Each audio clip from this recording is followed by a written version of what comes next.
सभी व्यूअर्स को नमस्कार। मैं डॉक्टर पवन ओबराय स्वागत करता हूं आपके अपने YouTube channel study with doctor Pawan Oberoi पर। देखिए, आपके अपना मैं इसलिए आप सभी व्यूअर्स को बोलता हूं क्योंकि आप सबके सहयोग से ही जो है study with doctor Pawan Oberoi YouTube channel जो है वो चल रहा है। तो इसलिए मैं वीडियो में अक्सर ये बोल देता हूँ कि आपके अपने YouTube चैनल पर, है ना, क्योंकि आप सभी बच्चों का बहुत सहयोग मिल रहा है, तो इसलिए चैनल चल रहा है। और देखिए, कोई भी यूट्यूबर हो तो उसका चैनल जो है, उसके व्यूवर्स जो होते हैं वो उसकी वजह से ही उसका चैनल चलता है। तो इसलिए जो है मैं सभी व्यूवर्स का बहुत बहुत धन्यवाद देता हूं। तो स्टूडेंट्स, बात कर लेते हैं कि उत्तर प्रदेश में एनईपी के अकॉर्डिंग जो सिलेबस अब चल रहा है बीकॉम सेकेंड ईयर का फाइनेंशियल अकाउंटिंग का, जो कि एक कंपलसरी पेपर है, तो बहुत सारे स्टूडेंट्स की डिमांड थी कि सर उसका सिलेबस डिस्कस कर दीजिएगा, है ना। इसके बाद मैं अगली वीडियो में आपसे जो ऐसा कंटेंट भी डिस्कस कर दूंगा, क्योंकि बच्चे कई बार ये कहते हैं कि सर आप सिलेबस तो डिस्कस कर देते हैं, सारे ही यूट्यूबर्स जो हैं वो सिलेबस डिस्कस कर देते हैं, बट कंटेंट जो है वो कोई डिस्कस नहीं करता। तो बच्चों की आसानी के लिए मैं जो कंटेंट्स हैं वो भी डिस्कस करूँगा इसका, और जो अदर सब्जेक्ट्स हैं उसके भी मैं जैसे ही मेरे को टाइम मिलता है तो मैं चैप्टर भी जो है उसके डिस्कस करूँगा सिलेबस के साथ साथ। तो देखिए, क्या क्या है आपके सिलेबस में, तो एक मैं आपको ये बता देता हूँ। आपकी जो फर्स्ट यूनिट है वो है evolution of accounting in India, जिसमें कंट्रीब्यूशन ऑफ श्री कल्याण सुब्रमणी अय्यर का दे रखा है, जिसे शॉर्ट में KS अय्यर बोलते हैं। 1859 में बर्थ हुआ था, 1949 तक थे, तो known as the father of accountancy in India. तो ध्यान रखिएगा, लूकस पेसियोली तो आपने पढ़ा है 11th में अपनी अकाउंटेंसी की बुक में। तो इनको जो है श्री कल्याण सुब्रमणी अय्यर को जो है father of accountancy in India में माना जाता है ना। तो एक 2 पेज का नया टॉपिक जो है ये जोड़ा गया है लेटेस्ट इसमें। उसके बाद है आपका introduction of Indian accounting system, जिसमें nature and scope of accounting है, जनरली एक्सेप्टेड अकाउंटिंग प्रिंसिपल्स है, इसमें कॉन्सेप्ट्स एंड कन्वेंशंस है, और इंडियन है इसमें अकाउंटिंग स्टैंडर्ड्स हैं, इंडियन अकाउंटिंग स्टैंडर्ड्स है, और अकाउंटिंग मैकेनिक्स में आपका डबल एंट्री सिस्टम है, preparation of journal ledger and trial balance है। उसके बाद प्रॉफिट एंड लॉस अकाउंट है, आपका बैलेंस शीट है, concept of income and it's measurements के चैप्टर हैं। ये है आपकी फर्स्ट यूनिट्स के टॉपिक। सेकंड यूनिट में आपका हायर परचेज अकाउंट्स हैं, और जिसमें आपका accounting records in the books of hire purchaser and vendor है, different methods of calculation of interest and cash price, maintenance of suspense account, default in payment and partial returns of goods हैं। Instalment payment system में आपका difference between hire purchase system and instalment payment system, accounting records in the book of purchaser and vendor, और interest suspense account. तो students, ये आपके 2 chapter हैं। इसके बारे में मैं आपको एक चीज़ बता दूं, जनरली क्या होता है कि अगर हायर परचेज का न्यूमेरिकल आता है तो इंस्टॉलमेंट पेमेंट सिस्टम के थ्योरी आ जाती है एग्जाम में, और अगर इंस्टॉलमेंट पेमेंट सिस्टम का न्यूमेरिकल आ जाता है तो हायर परचेज सिस्टम की थ्योरी आ जाती है।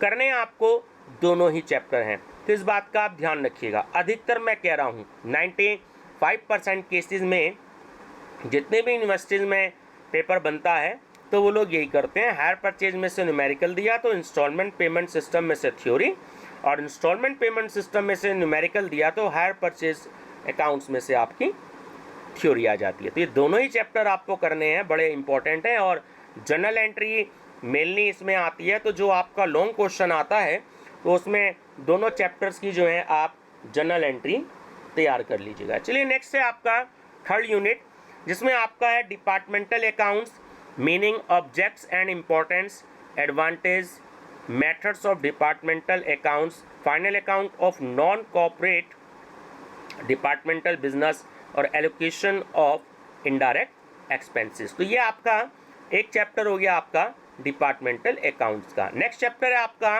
ब्रांच अकाउंट्स, है ना, बड़ा ही इंपॉर्टेंट है। ये ब्रांच में से एक न्यूमेरिकल फिक्स है जो कि आता ही आता है, तो इसमें आपका meaning and objectives of branch account, importance and advantages, classification of branches, 3 type की आप ब्रांचेज इसमें पढ़ेंगे। Accounting of branch accounts under various methods including foreign branch, है ना। 3rd नंबर पे आपका फॉरेन ब्रांच होता है, डिपेंडेंट ब्रांच, इंडिपेंडेंट ब्रांच और फॉरेन ब्रांच।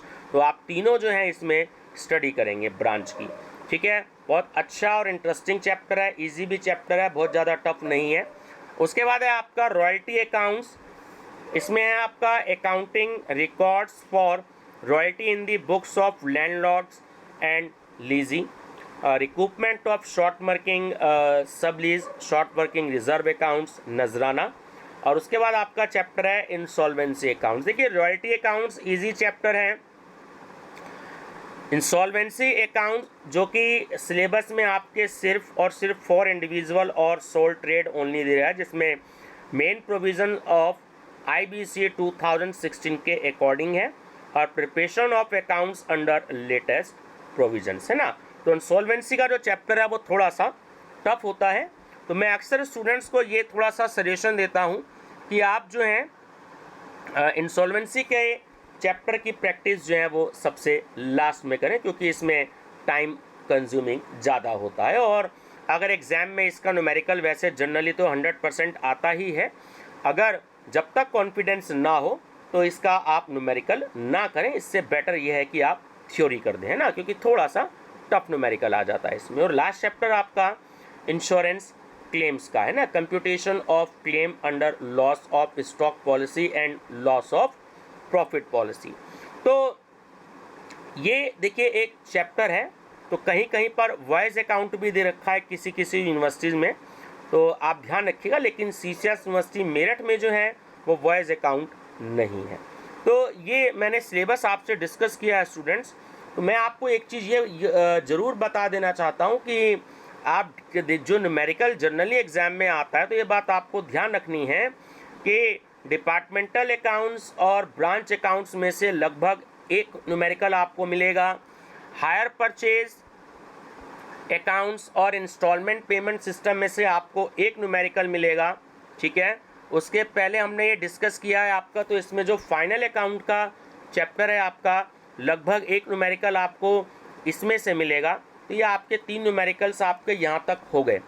हम बात अगर कर लेते हैं रॉयल्टी और इंश्योरेंस क्लेम की, तो रॉयल्टी और इंश्योरेंस क्लेम में जनरली ऐसा होता है कि लॉन्ग क्वेश्चन में तो अधिकतर क्वेश्चन पेपर में टीचर्स जो है वो रॉयल्टी अकाउंट्स पूछ लेते हैं, और इंश्योरेंस क्लेम में अधिकतर मैंने ये देखा है कि अगर कहीं शॉर्ट क्वेश्चंस आते हैं, जैसे CCS यूनिवर्सिटी मेरठ में 7.5 मार्क्स का एक न्यूमेरिकल आएगा शॉर्ट, तो इंश्योरेंस क्लेम का जो न्यूमेरिकल है तो आपको जो है वो इसमें मिल सकता है शॉर्ट क्वेश्चंस में, ठीक है। तो ये इजी चैप्टर है, बहुत ज़्यादा टिपिकल चैप्टर नहीं होता है।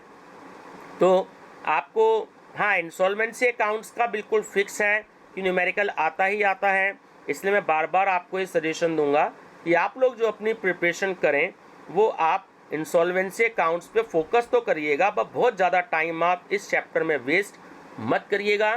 आपको जो अगर टाइम लगाना है, आप इंश्योरेंस क्लेम के चैप्टर में टाइम लगाइएगा, आप रॉयल्टी के चैप्टर में टाइम लगाइएगा, आप ब्रांच के चैप्टर में टाइम लगाइएगा, आप डिपार्टमेंटल अकाउंट्स के चैप्टर में टाइम लगाइएगा, हायर परचेज में आप टाइम लगाइएगा, इंस्टॉलमेंट पेमेंट सिस्टम में आप टाइम लगाइएगा।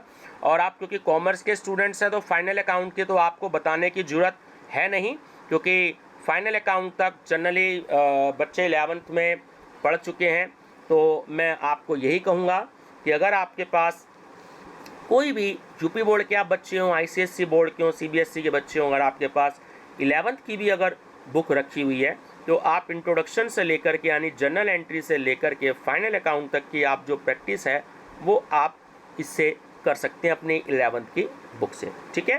तो एक बच्चे बार बार ये मेरे को कमेंट कहते हैं कि सर बुक बहुत ज़्यादा कॉस्टली है, 500 रुपये से ज़्यादा की जो है वो बुक मार्केट में नहीं है, है ना, 500 रुपये की तो है ही है।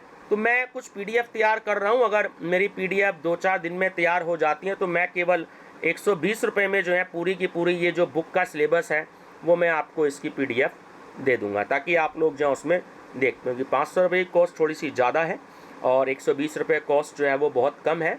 और उसके साथ साथ साथ मैं उसके नोट्स भी तैयार कर रहा हूँ, यानी सॉल्यूशंस भी तैयार कर रहा हूँ उन क्वेश्चंस के जो पीछे प्रैक्टिस के लिए दिए होते हैं। तो जैसे ही आप केवल व्हाट्सएप पे मैसेज करिएगा, आपको रिप्लाई मिल जाएगा, है ना। 3-4 दिन के बाद अगर प्रिपेयर हो जाती है तो उसकी मैं आपको PDF दे दूंगा। तो बने रहिएगा मेरे चैनल पे study with doctor Pawan Oberoi पर। Thank you.